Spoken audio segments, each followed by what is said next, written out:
ഇന്നൊരു സിമ്പിൾ തട്ടിക്കൂട്ട് ബീഫ് കറി ആയാലോ. നല്ല ഫ്രഷ് ബീഫ് കഴുകിയെടുക്കുക.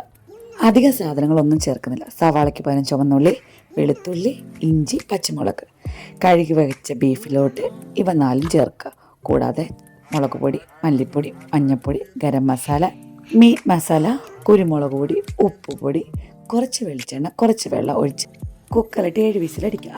അതേസമയം തന്നെ മറ്റൊരു പാത്രത്തിൽ ഇഞ്ചി വെളുത്തുള്ളി വഴറ്റിയെടുക്കുക. സവാളയ്ക്ക് പകരം നമ്മൾ ചുവന്നുള്ളിയാണ് എടുക്കുന്നത്. നല്ലൊരു ഗോൾഡൻ ബ്രൗൺ കളർ ആകുമ്പോഴത്തേക്ക് വീണ്ടും നമ്മുടെ മസാലപ്പൊടികൾ ചേർക്കുക. ആദ്യം ചേർത്ത മസാലപ്പൊടികൾ തന്നെ മുളക് പൊടി, മല്ലിപ്പൊടി, മഞ്ഞൾപ്പൊടി, ഗരം മസാല, മീറ്റ് മസാല, കുരുമുളക് പൊടി, ആവശ്യത്തിന് വെള്ളം ചേർത്തൊന്ന് തിളപ്പിച്ചെടുക്കുക. ഇതിലേക്ക് തന്നെ തേങ്ങാക്കൊത്ത് വറുത്തെടുത്തൊഴിക്കുക.